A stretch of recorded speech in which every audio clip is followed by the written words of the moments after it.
The Baltimore Orioles took the first 3 games of a series against the Tampa Bay Rays over the weekend. There is an opportunity today on Monday for them to finish off the 4-game drubbing. Those O's are currently 61 and 63, 2 games below 500, a half game above the Texas Rangers, who are 61 and 64. And then goes the Detroit Tigers, the Minnesota Twins, the Cleveland Guardians, the Seattle Mariners. And that's it. We won't say the Kansas City Royals. All of these teams, from the Orioles to the Mariners. Yeah. I think you forgot the Blue Jays. There's too many teams, Kevin. The Toronto Blue Jays are also 1 game back of the Baltimore Orioles. This is 1, 2, 3, 4, 5, 6, 7 teams fighting for 1 spot, 2.5 games spread out. So we could go through the beat by beat from this weekend, but I think what I would like to do, Kevin, is go through each of these teams. We could play good cop, bad cop, good Kevin, bad Jake. You are an optimistic individual. I'm a hater. Not really, but I can play hater. We're going to give a reason why each of these teams are real and each of these teams are false. And we will start in Tampa Bay, where the Baltimore Orioles shocked the world with 3 wins over the weekend. First of all, I love this. I am an optimist by nature. I love this persona. You and I are going to be like the Liam Neeson character in the Lego movie, a reference that I'm sure all your listeners understand. Listen, sure. Do I have to sell you on the Orioles? They're leading the wild card. They're the leaders already. Right. And here's the deal. Yeah, scoreboard, bro. Here's why you believe in the Orioles. You believe in the Orioles because they may have the best 1-2 punch of all these teams in the wild card race. They have a guy named Pete Alonso. Ever heard of him?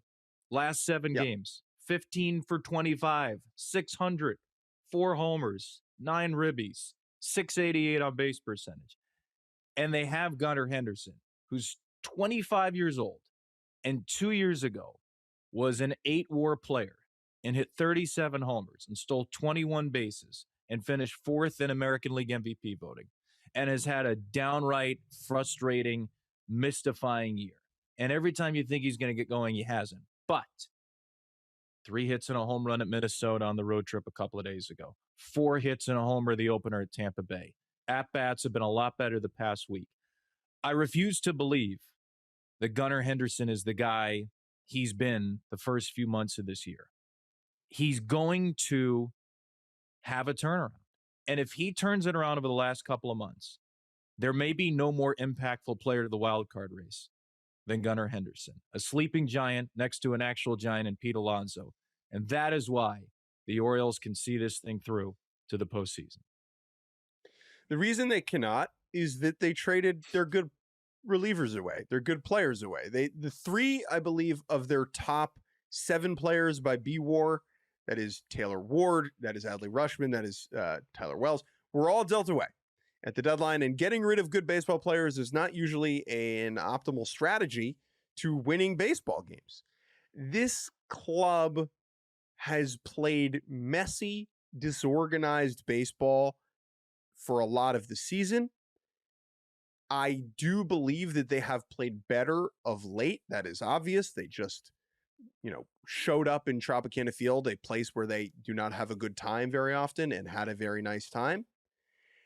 I just don't know if they can out-crisp the Guardians, right? If they can out-pitch the Tigers, if they can out-vibe the Blue Jays, if they can out-talent the Mariners.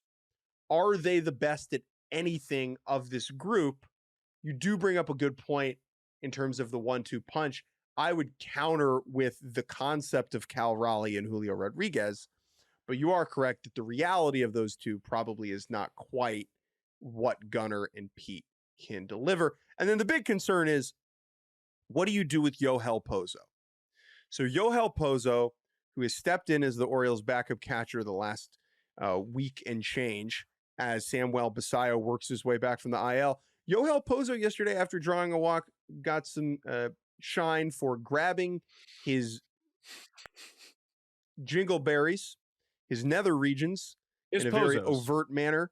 His Yohel Pozos, towards the dugout and making the entire dugout cackle and laughter.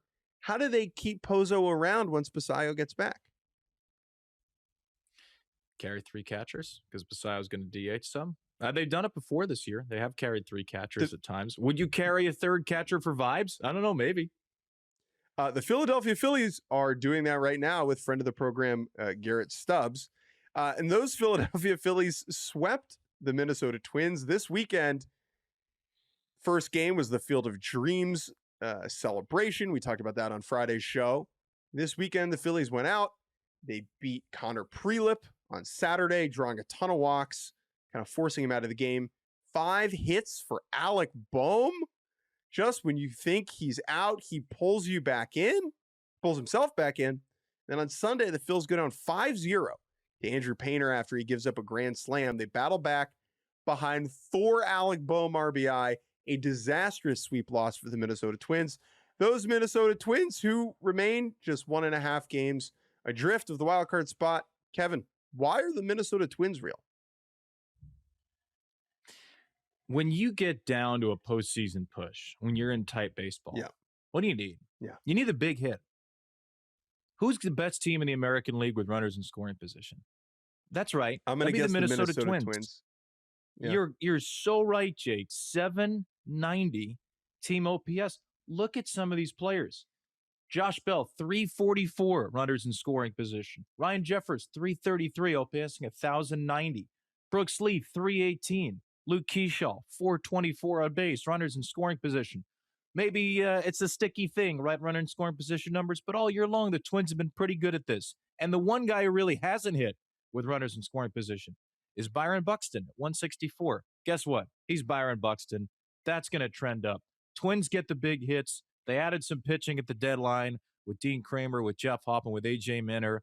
In big moments, the Twins are going to come through. That's why the Minnesota Twins can make the postseason. This is great. We will, whatever ends up happening, we'll just clip that and we'll send it to Kevin. And Kevin will be like, see, I told you all along. And then we can clip all the ones that I said. The show's being released October 4th, right? Exactly. 100%. Yeah. Here's why the Twins are frauds. One, Joe Ryan's hurt. And like that is the main reason their rotation is not good enough. Zebby Matthews, despite being a Zebby, which we love, is not throwing well enough to be a big league starter right now. But in my mind, the Trevor Larnach fiasco at the deadline highlights that something is bizarre about this team, that they tried to trade Trevor Larnach, who is probably their 3rd best hitter and has another year of control. They tried to trade him to the Astros in exchange for Brian Abreu. Brian Abreu, who is a free agent at the end of the season and is a reliever. And the trade got spiked not by the Twins leadership, but by the Astros leadership. And we just had so much to do at the deadline that we never considered that the Twins were weirdly saved by the Astros owner for making a trade that would have not made any sense. And for that reason, I just don't have a whole lot of faith in this operation getting outs and scoring runs when it needs to. Simple enough for me. I actually didn't even know that about Trevor Larnach. I totally missed that, all the deadline nonsense. Yeah. This is the first time hearing about it. It was a wild thing. Derek Shelton had to call like Trevor Larnach into the office and be like, hey, sorry, like we not trading you. Jim Crane said we're not trading you. And so like he just gets to stay on the Twins. How about that? Yeah. Well, you know what? You know what he does on the Twins, Jake? You know what he does? He hits with wrist. He's at 364 runners in scoring position. This is like the scene in Moneyball with like he gets on base, except it's Kevin talking about hitting with runners in scoring position. That's